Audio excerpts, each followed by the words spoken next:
We're talking about infusing volunteerism into college classes. Many students already have a service mentality, but they can get college credit too. It's Academe Today.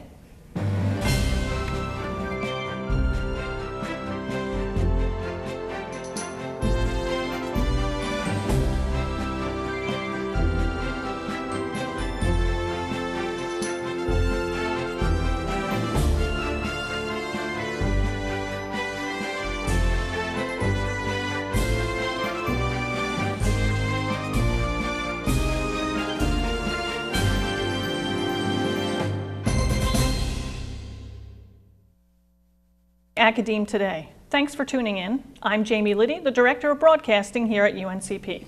With me today to talk about service learning is Mr. Sandy Jacobs, who is an Associate Director in the Office for Community and Civic Engagement, and Mr. George Harrison, my colleague in the Department of Mass Communication, who teaches classes with a service learning component.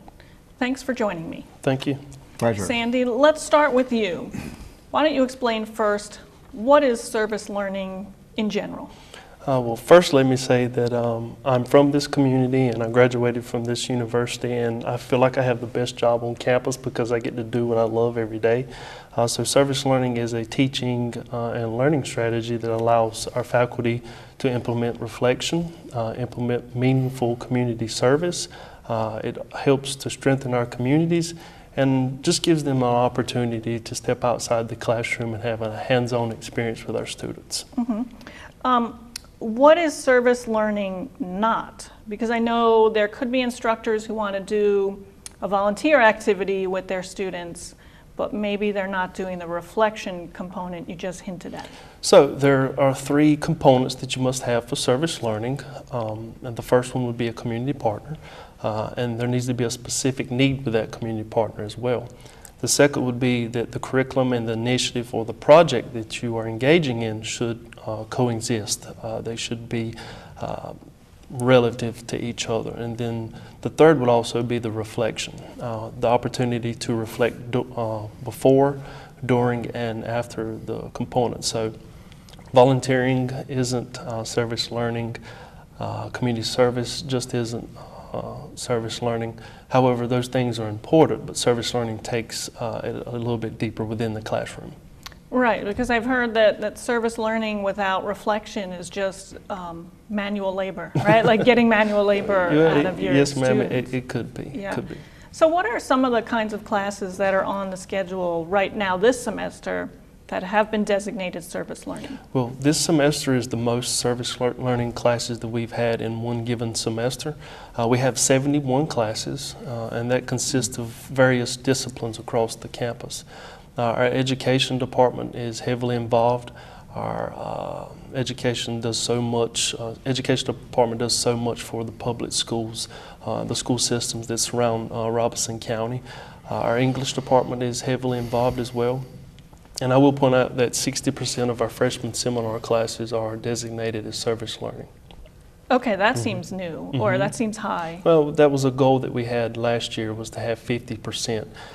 We hit that goal and we shot up a couple more classes to reach 60%. So are some of the classes going to the elementary schools and reading, or are they helping Boys and Girls Club? What are they doing? Yes, ma'am. So we are heavily involved with the schools, the surrounding schools. Last week we had a reading party where we had 60 second grade students from Rex Renner Elementary School, and we did some opportunities where we read, did some coloring and some crafts, and even a science project. We also have different components where some of our students will give back to a community partner that's an indirect type of service, as creating a marketing scheme for organizations. So it varies from any type of interest that the faculty or the discipline requires. Okay. So that leads nicely into your area, Mr. Harrison, because you teach mostly public relations in the Department of Mass Communication, and you've been doing service learning for many years. So what would a typical course be that was designated SL? Well, typically for the public relations service learning courses, as Sandy was mentioning, we have to have the curriculum match the client needs, and so we look for a client that needs public relations help. That typically will be event planning, some special sort of fundraising event or charitable event of some nature that helps to expose the client to its various publics, if you will, its various constituencies. And so you're right. We've been doing this now in the public relations area for probably 6 years now, I want to say, and we've it's really rewarding in many ways. It's a win-win, can be, for the client and the students and the professor if it's done right, and that's sometimes a big if. But so that's typically what we do. We will find a client, a nonprofit, generally speaking, who needs public relations assistance. Now walk me through a little bit of how that is linked to the syllabus. You know, literally what activities are the groups in your class doing? I should say that this service learning class is what we call the capstone class in our discipline, meaning that these are all seniors. They're getting ready to graduate in this particular class, and so during the previous 2 years of their tenure with us, we have taught them what we call the RPI process of public relations. It's a process that asks them to perform research and then develop based on the research. And the research can be very sophisticated with focus groups and survey methodologies.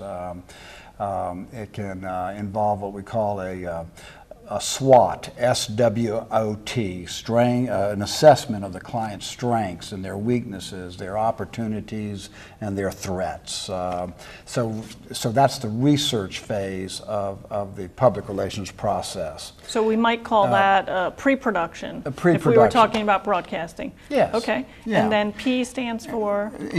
Plan development. So based on the research, and they gather all the information about the client, its history, its mission, its goals, its objectives, and why do they want to do an event? Or a lot of times we find a client says, well, I'm not sure what I want to do. So that's part of the research phase too, or they may not know exactly who their publics are. And so all of this takes place, and then with a series of interviews with the clients, determining what they think they need and want, and making sure we're all on the same page.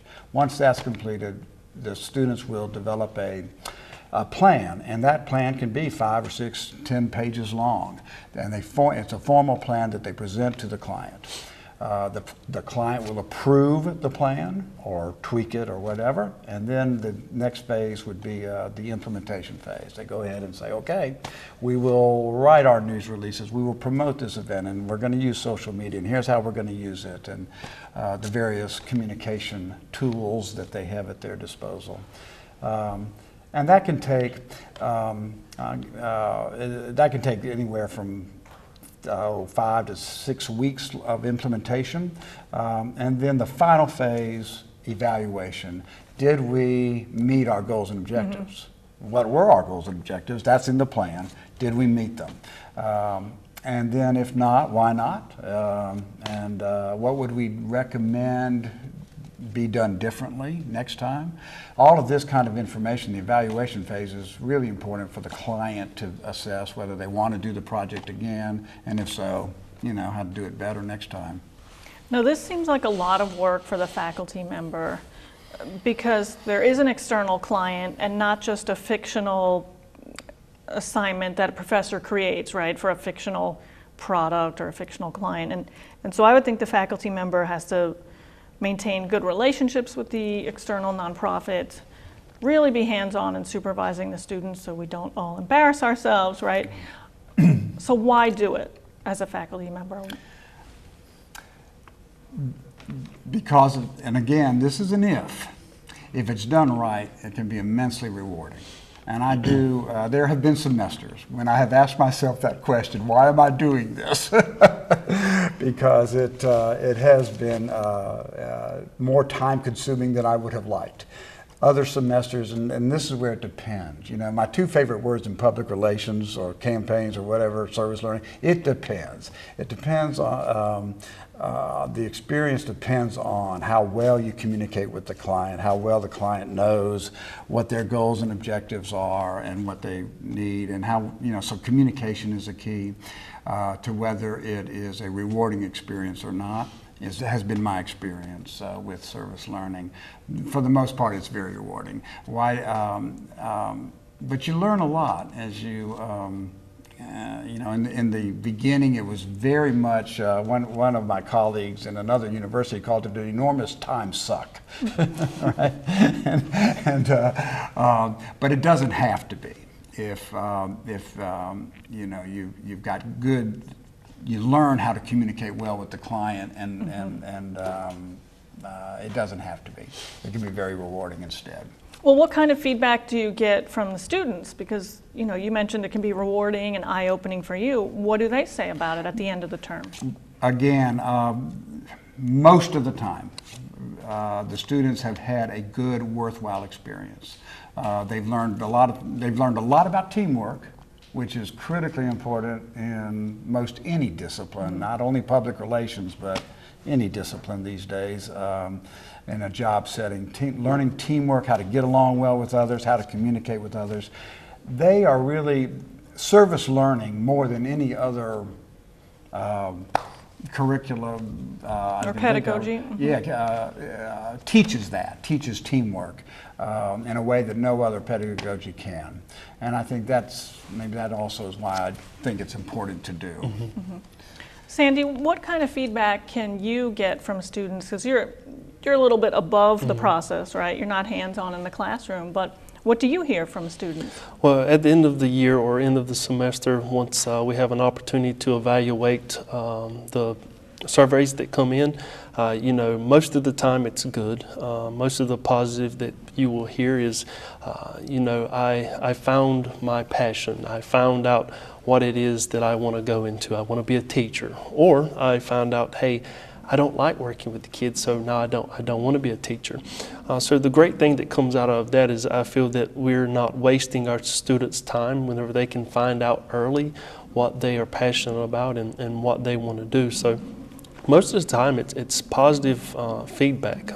Some negative you might hear is, you know, I didn't like working outside, or I didn't like working with kids, but in the end, it's good feedback, and it's good for them to realize, hey, this isn't for me. I need to find something else to do. What do you hear back from the various client organizations? Oh, they're always excited, always happy, and I would say especially for our school system. You know, today I received about 60 personalized letters from second graders that just wanted to thank the entire university that, you know, we made a difference in their life. Whether it was just a pat on their back or something that was encouraging, they are very, very thankful for what we do. So then how do you see service learning fitting in with the published mission of the university, you know, our official mission as to why we're here? Okay. Whenever I saw or heard the changing lives through education, I was like, you know, that's service learning. I was excited because we have an opportunity to take our students and to change others' lives through education.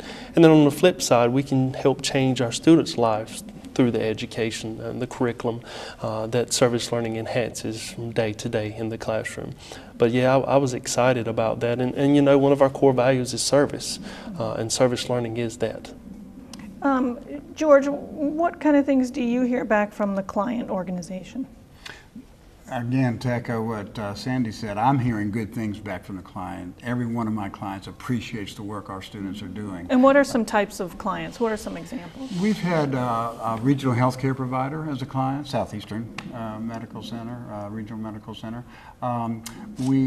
This semester, we have the Scotland County Parks and Recreation Department as one client, Okay. and we have the Robeson County Parks and Recreation Department as our second client. So I have 10 students, and we have 2 teams of 5 students each. One is handling, doing an event, a major event for the Scotland County Parks and Recreation. If I can put a plug in real quick, it's going to be a haunted house, Okay. and at the old Wagram Prison on October 20th, 21st, 28th, All right, and 31st. that sounds scary. It does sound I scary. know the condition of that prison. Yes, it's going to be Not from personal experience.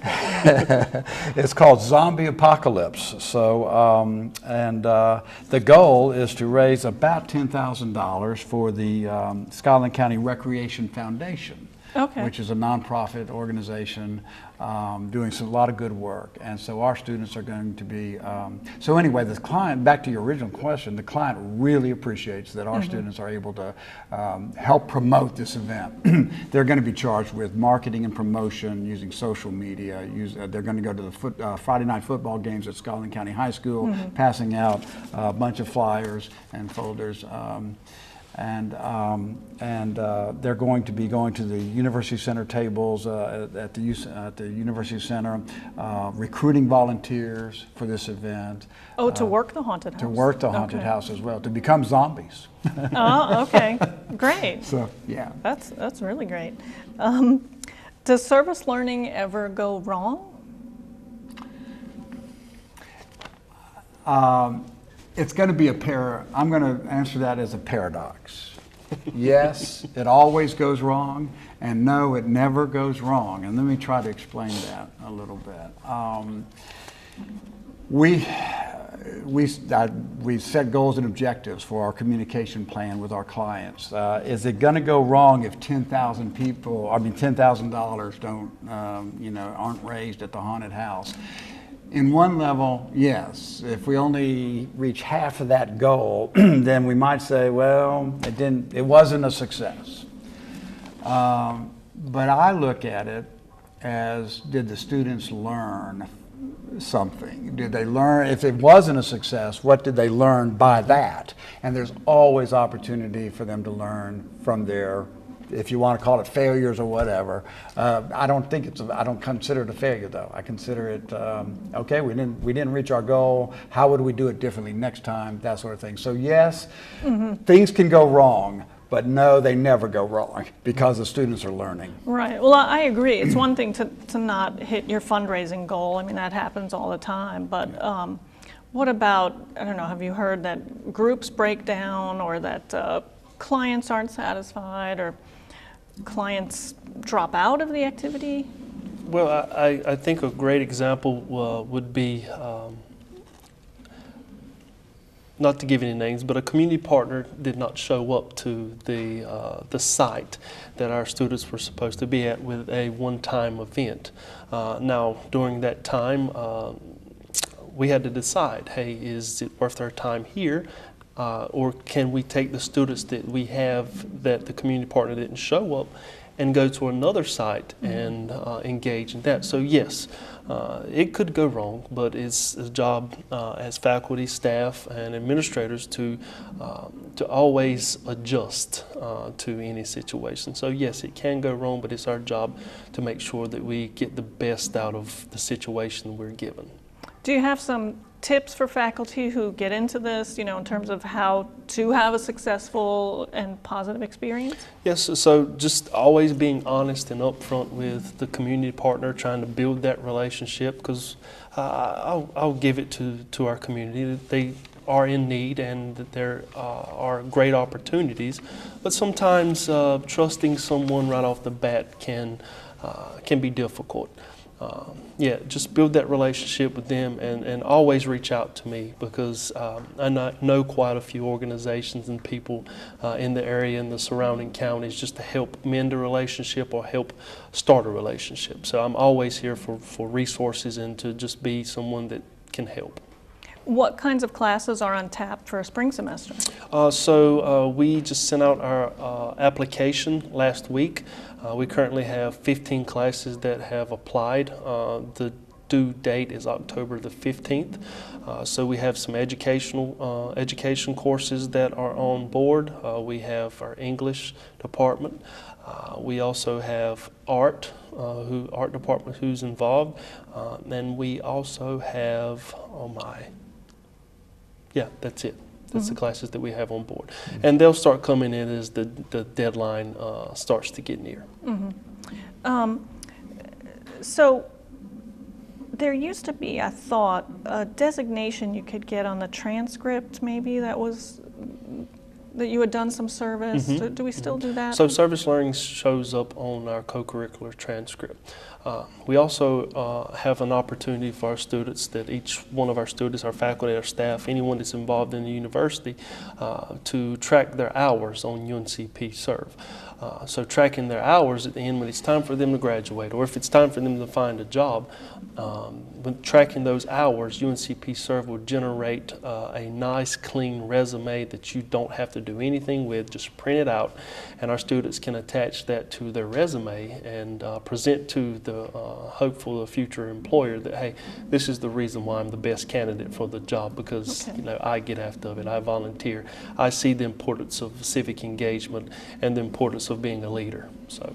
Well, that's more impressive than what I was remembering. I remembered you could get some sort of service learning designation on your transcript and maybe a certificate, but now with everything being electronic, they can literally generate an addendum to their resume that says where they worked. Yes, ma'am. We're definitely trying to keep up with the time that we're in and simplify the process.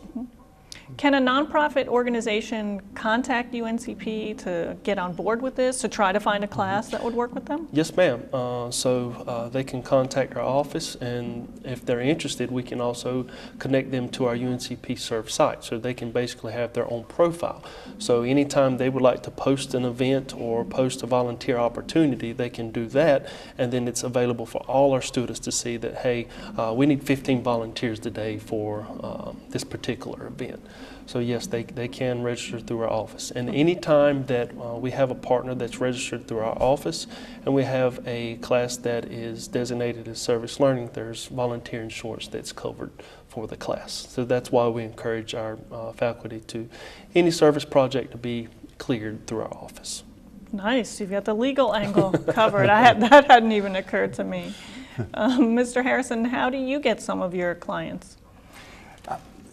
Thanks to this gentleman sitting right next to me on my right, he has been very helpful. So I can attest to everything he just, repeat what he just said in terms of, and that's you had asked earlier about tips for new faculty members. On one thing I learned early on was we tried it a couple of times to let the students find their own client, versus having a client ready to go the first day of the classes. And at least in my experience, it's better to have a client predetermined before class starts rather than to ask the students to find their own client. Right. And that is basically because it takes too long to find a client unless you have resources available like Sandy here to help you. I was going to ask you about that, because I seem to recall in the past sometimes students had a client they wanted to work for. I know you guys did Wounded Warriors at one point in your class, right? Yeah. And if it's a large class, you're able to run 3 groups a semester, and so you need 3 clients, right? Right. And so, and again, the way that the public relations process works with the research planning, implementation, evaluation, having a client identified up front early, so by the second day of class, first day of class may be just me meeting with the students. Second day of class, the client is meeting with the students, and we're ready, for the interview process to begin, the research phase to begin. Okay, so in a 16-week semester, if they're first running their client idea by you, then they have to broach that relationship, then they have to get it nailed down. We're already at least 2 weeks into the semester. At least. And the student has to do a good job explaining to the client what the course all is about, right, for the Yes. client to even get on board. I Yes. see, you're right. So the professor comes up with the clients before Right. classes even start. And again, the Office of Civic Engagement, Sandy, has been tremendous help with us for that, to help us with that. And the other part is, I don't think students, I mean, they're students, they're still learning. And so, you know, Sandy and I working together, or Sandy and with others, we can pretty much understand whether there's going to be a good fit or not based on our experience, where students who have not had that kind of experience might not be able to judge as well as we could whether there's going to be a good fit. It's all about it's all about making a good fit, whether it's going to be a good experience or not for the students. That's a good point. Yeah. Sandy, does a professor have to go through particular workshops or training to get the service learning designation, or do you approve their syllabus? How does that work? Well, basically what happens is they apply, and once they apply, that application will go through the Service Learning Advisory Committee.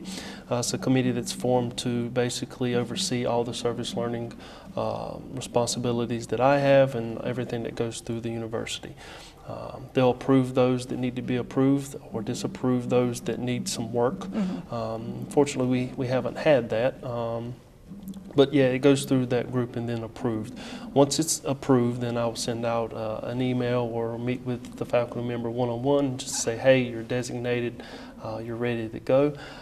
And I encourage those that it's the first time implementing service learning that we definitely have at least a sit-down conversation about what's going on. And we do offer workshops as well. So any way to have an opportunity to develop our faculty with service learning. From your experience looking over the syllabus that comes in, about what percentage or how big a chunk of a student's grade might it be in a course? Unlike Professor Harrison's course, where it is the whole course. And it really depends. That's the academic freedom that the faculty member has. So it just depends from the faculty and their designation of the course and what they feel that their grading will be for the course. So it could be a large chunk, it could be a small little... Well, I would say most of the courses that we have right now are opportunities that would be maybe a 1 or 2 time event. So it could be that the class, out of a 1,000-point scale, that'd be 200 points for their service learning. I've also seen 50 points, 100 points on that type of scale. So it really depends. Real quick, Professor Harrison, any last thought or plug you would put in for faculty thinking about getting into this? I would encourage any faculty member who wants to give their students real life experience to consider service learning. Great. Well, that's all we have time for today. Thanks to Mr. Jacobs and Professor Harrison for the good conversation, and thank you for watching. Be sure to tune in again when we tackle another topic on Academe Today.